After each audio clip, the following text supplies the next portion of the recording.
መጽሐፈ ዜና መዋዕል ካልዕ ምዕራፍ 1 የዳዊት ልጅ ሰሎሞንም በመንግሥቱ በረታ። አምላኩም እግዚአብሔር ከእርሱ ጋር ነበረ፣ እጅግም አገነነው። ሰሎሞንም ለእስራኤል ሁሉ ለሻለቆች፣ ለመቶ አለቆችም፣ ለፈራጆችም በእስራኤልም ሁሉ ዘንድ ለነበሩ መሳፍንት ሁሉ ለአባቶች ቤቶች አለቆች ተናገረ።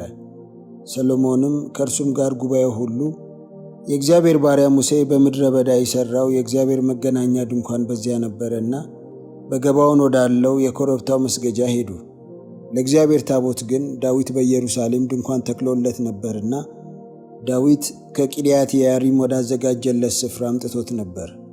የሆርም ልጅ የኡሪ ልጅ ባስልኤል የሠራው የናስ መሠዊያ በዚያ በእግዚአብሔር ማደሪያ ፊት ነበረ።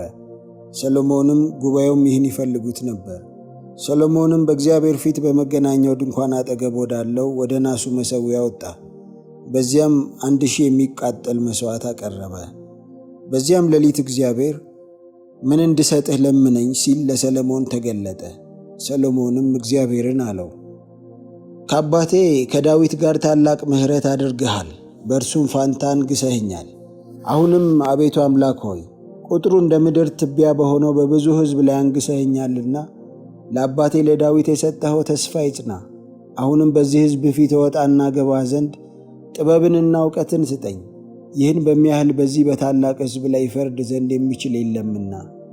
እግዚአብሔርም ሰሎሞንን ይህ በልብህ ነበረና ባለጠግነትንና ሀብትን ክብርንና የጠላቶችህን ነፍስ ረጅምም ዕድሜን አልለመንህምና፣ ነገር ግን ባነገሥሁህ በሕዝቤ ላይ ለመፍረድ ትችል ዘንድ ጥበብንና እውቀትን ለራስ ለምነሃልና ጥበብንና እውቀትን ሰጥቼሃለሁ። ካንተ በፊትም ከነበሩት ካንተም በኋላ ከሚነሱት ነገሥታት አንድስ እንኳ የሚመስልህ እንዳይኖር ባለጠግነትንና ሀብትን ክብርንም እሰጥሃለሁ አለው። ሰሎሞንም በገባዖን ካለው ከኮረብታው መስገጃ ከመገናኛው ድንኳን ወደ ኢየሩሳሌም መጣ፣ በእስራኤልም ላይ ነገሠ። ሰሎሞንም ሰረገሎችንና ፈረሰኞችን ሰበሰበ። 1400 ሰረገሎች 12000 ፈረሰኞች ነበሩት። በሰረገሎች ከተሞችና ከእርሱ ጋር በኢየሩሳሌም አኖራቸው። ንጉሡም ብሩንና ወርቁን በኢየሩሳሌም እንደ ድንጋይ እንዲበዛ አደረገው። የዝግባም እንጨት ብዛት በቆላ እንደሚበቅል ሾላ ሆነ። ሰሎሞንም ፈረሶችን ከግብፅና ከቀዌ አስመጣ። የንጉሡም ነጋዴዎች በገንዘብ እየገዙ ከቀዌ ያመጧቸው ነበር። አንዱም ሰረገላ በ600 አንዱም ፈረስ በ150 ሰቅል ብር ከግብፅ ይወጣ ነበር። እንዲሁም ለኬጢያውያንና ለሶርያ ነገሥታት ሁሉ በእጃቸው ያመጡላቸው ነበር። መጽሐፈ ዜና መዋዕል ካልዕ ምዕራፍ 2 ሰሎሞንም ለእግዚአብሔር ስም ቤት ለመንግሥቱም ቤት ይሠራ ዘንድ አሰበ። ሰሎሞንም የሚሸከሙትን 70,000 ከተራሮችም የሚጠርቡትን 80,000 በእነርሱም ላይ የተሾሙትን 3600 ሰዎች ቆጠረ። ሰሎሞንም እንዲህ ሲል ወደ ጢሮስ ንጉሥ ወደ ኪራም ላከ፣ ከአባቴ ከዳዊት ጋር እንዳደረግ የሚቀመጥበትንም ቤት ይሠራ ዘንድ የዝግባ እንጨት እንደሰደድህለት እንዲሁ ለእኔ አድርግ። እነሆ ለእስራኤል ለዘላለም እንደታዘዘው በእግዚአብሔር ፊት የጣፋጩን ሽቱ ዕጣን ለማጠን የገጹንም ኅብስት ለማኖር የሚቃጠለውንም መሥዋዕት በጠዋትና በማታ በሰንበታቱም በመባቻዎቹም በአምላካችንም በእግዚአብሔር በዓላት ለማቅረብ ለአምላኬ ለእግዚአብሔር ስም ቤት እሠራና ቀድስ ዘንድ አሰብሁ። አምላካችንም ከአማልክት ሁሉ በላይ ታላቅ ነውና የምሠራው ቤት ታላቅ ነው። ነገር ግን ሰማይና ከሰማያት በላይ ያለ ሰማይ ይይዘው ዘንድ አይችልምና ለእርሱ ቤት ይሠራ ዘንድ ማን ይችላል? በፊቱ ዕጣን ከማጠን በቀር ቤት እሠራለት ዘንድ እኔ ማን ነኝ?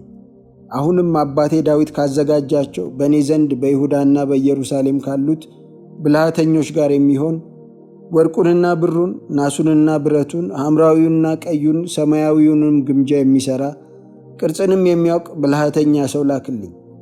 ደግሞም ባሪያዎች ከሊባኖስ እንጨት መቁረጥ እንዲያውቁን ያውቃለሁና ከሊባኖስ የዝግባና የጥድ የሰንደልም እንጨት ስደድልኝ።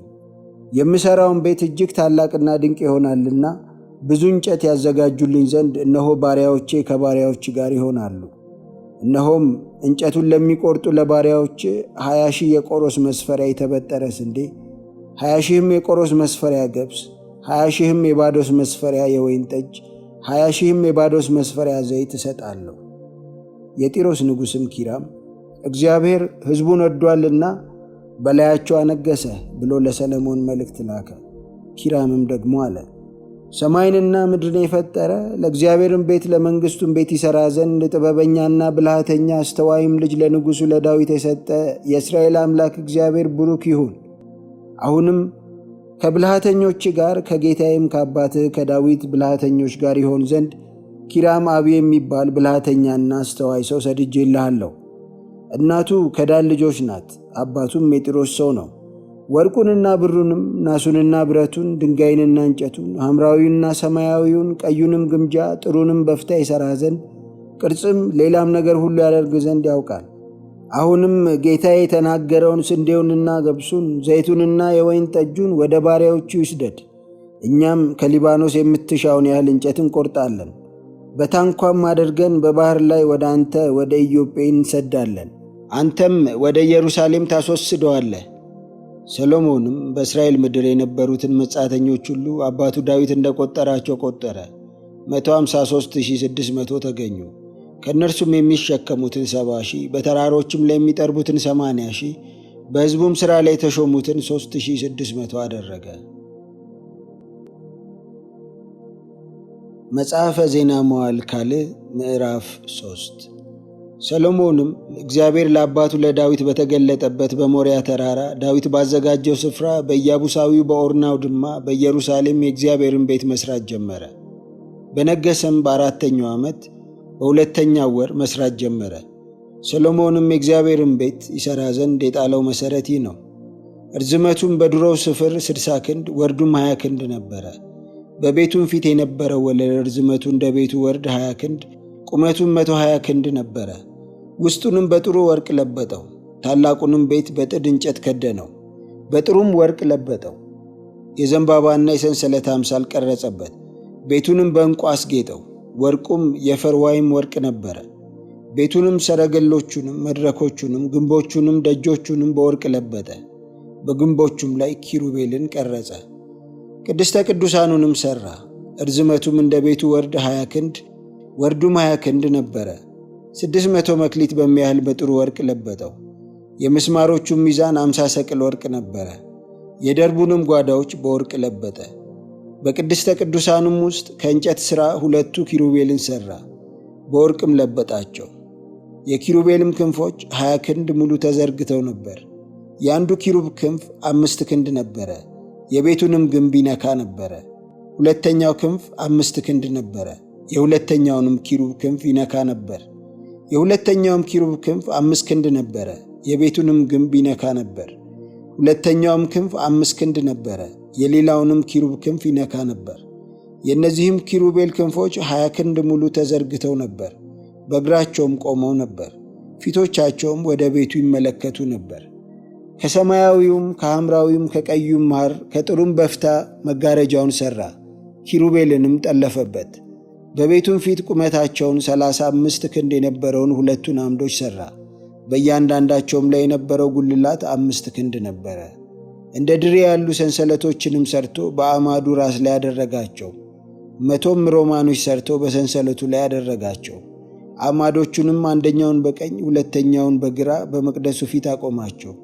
በቀኝም የነበረውን ስም ያዕቆብ በግራም የነበረውን ስም በለዝ ብለው ጠራቸው።